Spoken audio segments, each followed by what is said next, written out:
최근 한국에서 반중 감정이 90%대로 전 세계에서 최고로 높다는 여론이 큰 화제가 되었습니다. 중국에서 이 소식은 대서특필되었고 중국인들도 우리도 싫다라는 반한 감정이 폭발했습니다. 이 와중에 중국 SNS에서는 반한 감정을 부추기는 영상 등이 큰 주목을 받으면서 경쟁적으로 별의 별 영상이 올라오고 있습니다. 하루 종일 반한 댓글이나 쓰고 있는 수천만 명의 중국인들이 차고 넘칩니다. 정말 할 짓이 없는 중국인들이 놀고 앉아있는 모습을 소개합니다. 어제는 갑자기 10년 전의 유역비 인터뷰가 큰 화제가 되었습니다. 누군가 이 영상의 일부만 잘라서 한국을 비난하는 글을 올린 것입니다. 유역비는 과거 한국의 송승헌과 열애설이 났고 오랜 기간 사귀었던 적이 있는 배우입니다.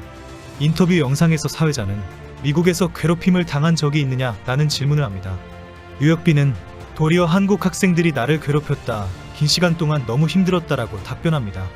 유역비가 의자에 앉아있으면 한국인 학생이 갑자기 머리를 잡아 당기거나 몸에 낙서를 하기 시작했다는 것입니다.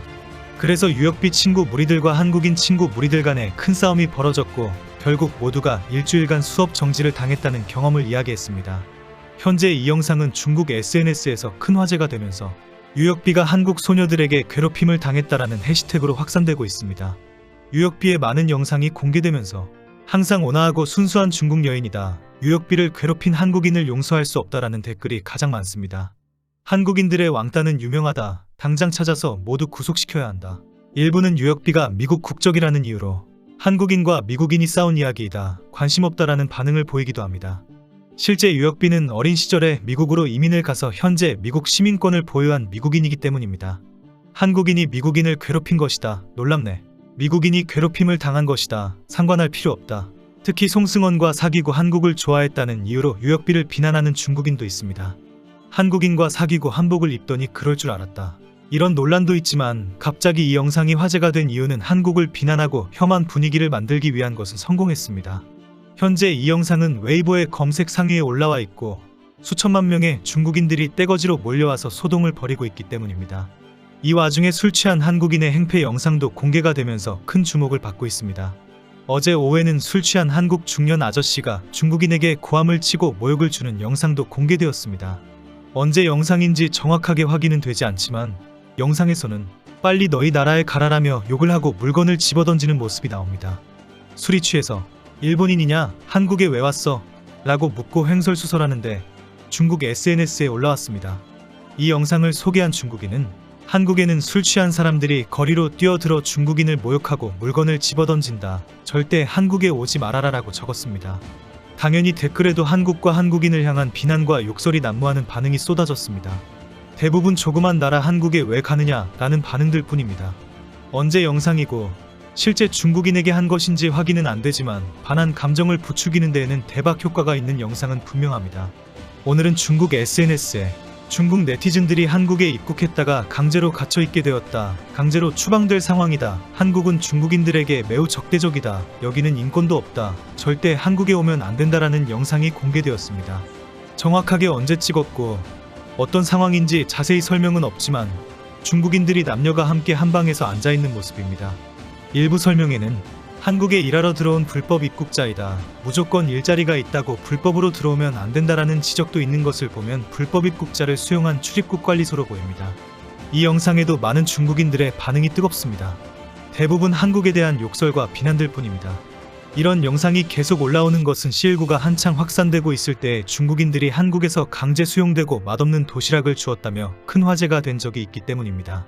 당시 도시락을 쓰레기통에 쌓아놓고 사진을 찍어서 아주 교묘하게 못 먹는 음식을 준 것처럼 조작한 영상이었습니다. 영상에는 한국이 제공했다는 도시락, 샌드위치, 음료수 등 10개 정도 쓰레기통 앞에 버려져 있습니다. 그러면서 단식 투쟁 중이다라고 소개하고 있습니다.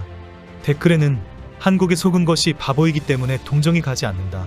그러니까 왜 한국을 가느냐 라는 지적이 많습니다.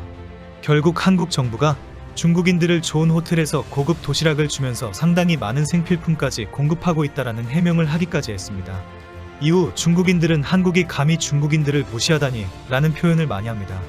이런 감정을 부추기는 데에 아주 좋은 영상이 남녀 중국인을 한 방에 가두었다라는 식의 도발 영상입니다. 특히 최근 중국 웨이보에서 가장 많은 조회수를 누린 영상은 한국인에게 짱깨 소리를 들었다라는 중국 남성의 영상입니다. 자신이 중국인이라는 이유로 한국인 여성이 중국 짱깨라며 계속 욕설을 했다는 주장의 내용입니다. 이 남성은 한국어와 영어, 일본어까지 하면서 대꾸를 하면서 싸웠다는데 영상에는 한국 여성의 욕설은 전혀 나오지 않았습니다. 오히려 이 남성이 여성에게 다시 해봐라, 짱깨라고 해봐라, 와 진짜 잘한다라는 식으로 부추기고 자극하는 모습은 담겨 있었습니다. 도리어 한국 여성을 도발하고 조롱하는 혐오성 발언을 계속하면서 자극했다는 것입니다. 이 남성은 웨이보에 한국인에게 인종차별을 당했다라고 적었고 중국인들은 온갖 반한 감정을 쏟아내고 있습니다. 현재 이 영상은 2억 회에 가까운 조회수를 기록하고 있고 수천 개의 댓글이 달려져 있습니다. 중국의 인플루언서로 알려진 이 남성의 도발은 의도대로 성공을 한 것 같습니다. 이 중국인은 중국 내에서 대스타가 되었고 영상도 대박이 터졌기 때문입니다. 자신은 영어와 한국어도 잘하지만 일본어까지 하니까 한국 여성이 놀라서 도망을 가더라고 자랑까지 합니다. 특히 한국 여성이 외국 남성들과 어울리고 다녔다는 지적까지 하면서 많은 중국인들이 입에 담을 수 없는 욕설까지 하고 있습니다. 중국인들은 한국 여성이 짱깨라는 욕설을 했다면서 또 중국인을 비하했다라고 흥분합니다. 언제부터 인가 짱깨가 중국인 비하 단어로 한국과 중국에서 공인되어 있습니다. 지난 2020년 한국의 국가인권위원회도 짱깨는 중국인에 대한 모욕 비하 표현이다 라고 지정했습니다. 당시 절대 사용하지 말아야 하는 혐오 표현으로 김치녀, 급식충, 흑형 등과 함께 짱깨를 제시한 것입니다.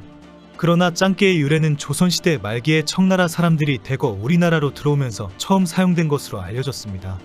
중국인들이 자신의 지배인을 부르기 위해서 수시로 장꾸이 짱꾸이 하면서 부르는 것에서 유래되었다고 합니다. 한국 사람들이 중국인을 비하할 때 말하는 짱깨가 사실은 사장님이라는 뜻의 장꾸이에서 나왔다는 것이 정설입니다. 돈 괴짝을 의미하는 단어에서 나왔다는 속설도 있습니다. 그러나 언제부터인가 짱깨가 자장면과 게를 지칭한다라고 알려졌습니다. 2020년 대만 감독의 작품으로 대만과 한국에서 개봉된 짱깨라는 영화에서 짱깨의 뜻을 자장면과 게를 합친 단어로 제목을 만들었습니다. 어머니가 한국인이고 아버지가 대만인 감독 장지휘는 경계인으로 살아가면서 경험하는 차별을 보여주려고 제목을 만들었다고 했습니다. 그리고 결국 현재는 짱깨는 완전히 중국인 비하 용어로 자리를 잡았습니다. 중국에서 한국인이 짱깨라고 불렀다라는 표현에 가장 흥분하는 이유입니다.